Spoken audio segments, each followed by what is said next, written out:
A falar sobre ele que tem movimentado a vida política. Ele reapareceu das cinzas. Antony Garotinho, o ex-governador do Rio de Janeiro, negou que Flávio Bolsonaro apareça no vídeo que ele diz ter visto, que é o visto da festa dos astronautas, das astronautas, enfim. A Dani Lima explicou ontem aqui pra gente a apuração mesmo, o fato, o que se tem sobre essa festa. Fato é que o Garotinho falou que teve acesso à imagem, né, desse dia, dessa festa, e que viu deputados, senadores, homens que defendem a família. Michele Bolsonaro compartilhou, e aí ficou uma certa insinuação no ar de que Flávio poderia ter participado. Ontem um senador que é pré-candidato desmentiu, e hoje o Antony Garotinho também comentou esse assunto. Vamos ver.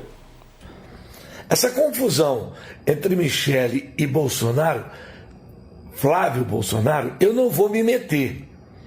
Agora, também não quero que desvirtue minhas palavras. Em nenhum momento eu disse o nome de ninguém que estava lá.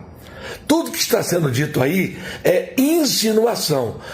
Não há nenhuma imagem do senador Flávio Bolsonaro.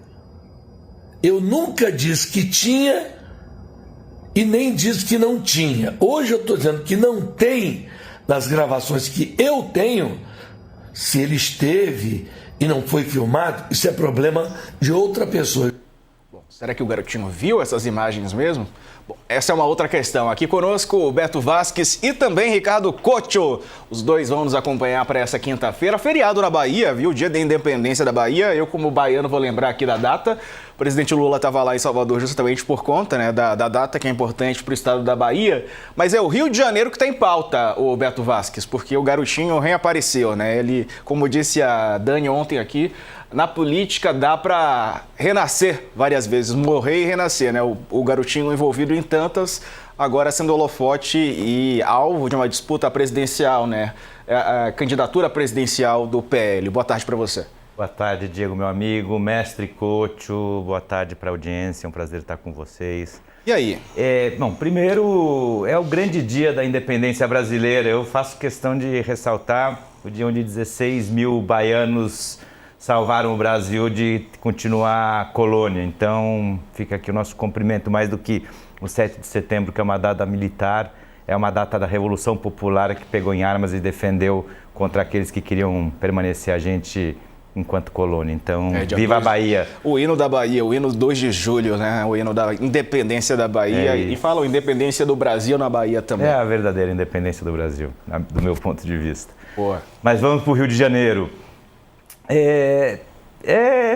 Rio de Janeiro, hoje a gente tem acho que outra matéria também sobre o Rio. É o Rio sendo o Rio, é incrível, né? A tristeza da descomposição, da decadência política do estado do Rio de Janeiro, da política do Rio de Janeiro, com 5 governadores presos, o último aí sob investigação e vai acabar ser preso, então vai para o Hexa. Antes do Brasil, talvez o Rio de Janeiro vire Hexa com seus governadores. Hoje teve operação, né? O ex da Leste foi novamente alvo de o ex da Leste, bicondenado, está preso e tomou mais uma. A gente vai ver, né? Aquilo ali é o Rio, é puro suco de Rio, tem bicheiro, tem... Só faltou escola de samba. Né? É verdade. Eu senti falta da escola de samba, é bicheiro, político, enfim. E nesse caso estava faltando o Garotinho, né? Essa figura pitoresca, que saiu pela porta de fundo, o famoso ex-político em atividade, né, Diego? Ele sempre foi comunicador, né? E agora ele tem um podcast, ele tem soltado algumas informações, enfim, que ele diz ser verdade, e aí tanto no campo da política do Rio de Janeiro, e essa atingiu a política nacional, né? Pois é, e assim, ele está tentando buscar relevância, aquilo que a gente já sabe, ele está usando o que qualquer influenciador, qualquer subcelebridade usa para ter audiência nas redes. Polêmica, treta, entretenimento, escândalo. E aí, que confiança a gente teria de que o Garotinho viu esse vídeo? A credibilidade do Garotinho e uma nota de R$3 estão ali, né?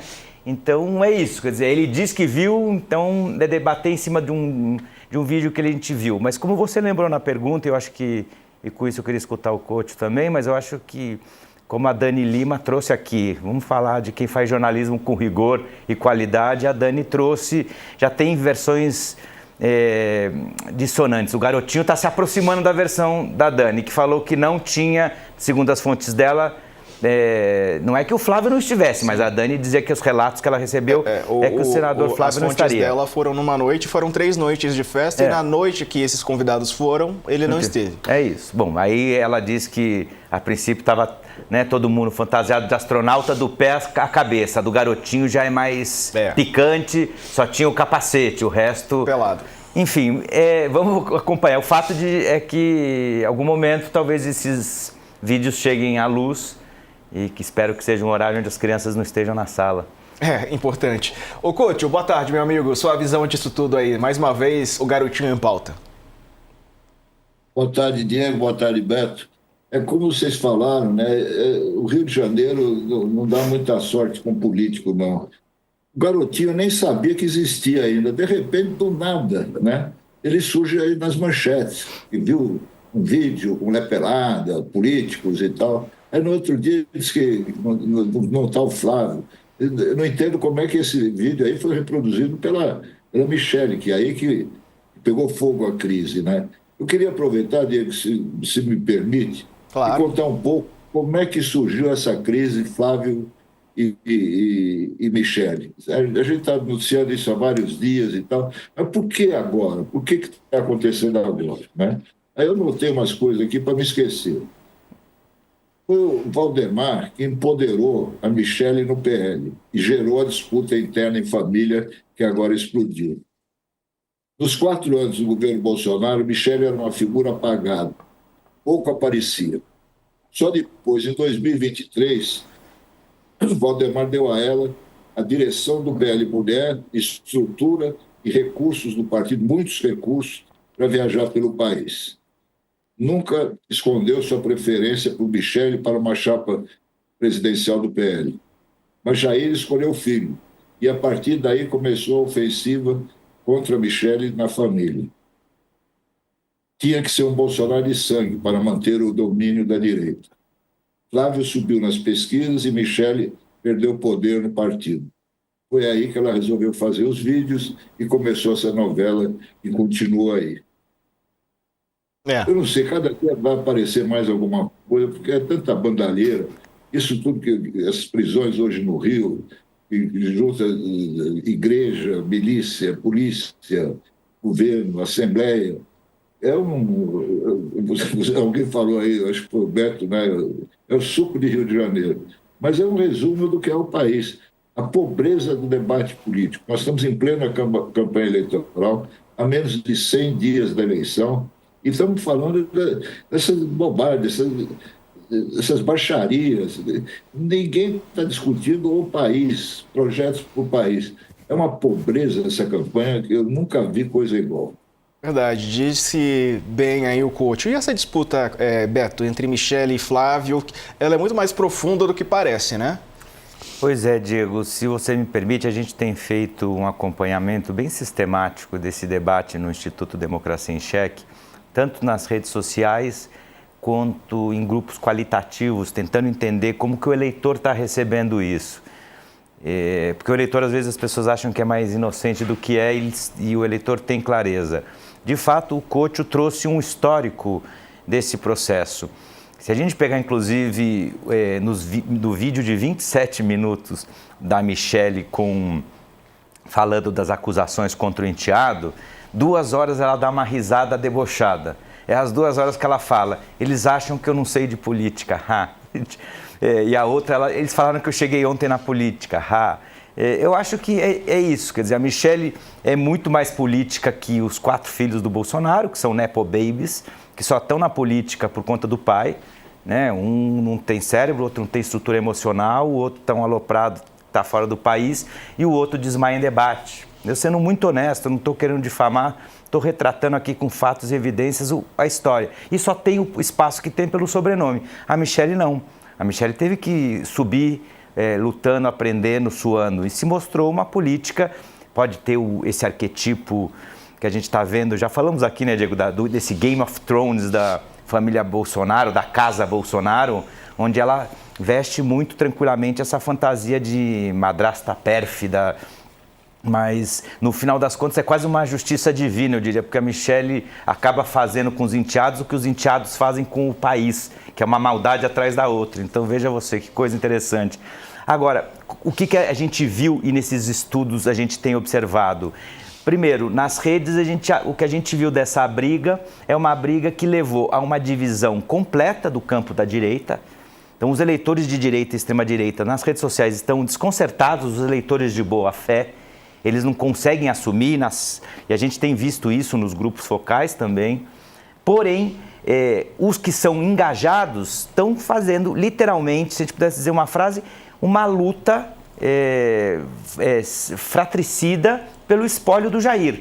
Então, a gente vê duas grandes tendências e esse espólio político e midiático. Então, a gente vê os políticos, por um lado, vendo quem que vai ficar com o poder. Eu acho que o vídeo da Michelle mostra uma outra coisa interessante do ponto de vista do voto.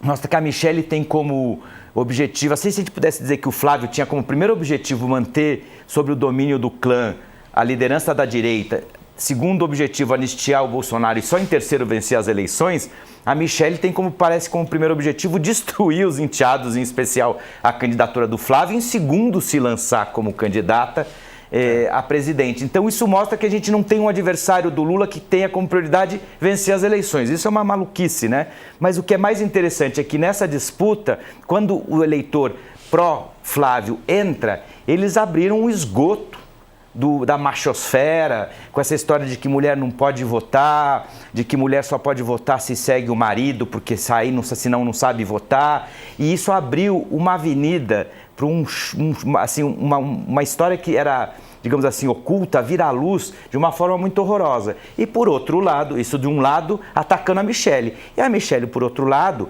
fazendo insinuações. E termino com um episódio muito interessante, lembrando que o coach estava trazendo. A Michelle, nesse processo, outro dia, a Maria Cristina Fernandes, no Valor Econômico, hoje lembra, né, uma grande jornalista, ela lembra de um episódio interessante. A Michelle pôs um stories no Instagram, que é aquela que fica só 24 horas, falando sobre a história daquela moça que é mãe do filho que, né, supostamente que o Carlos Bolsonaro assumiu, mas que a princípio havia todo um rumor, inclusive, que poderia ser do Jair, teve toda essa fofocaiada. Nessa altura do campeonato, o que ela está querendo dizer? Que esse filho é do Flávio? Quer dizer, então assim, é uma loucura que assim, não tem série que consiga superar o Game of Thrones da família Bolsonaro.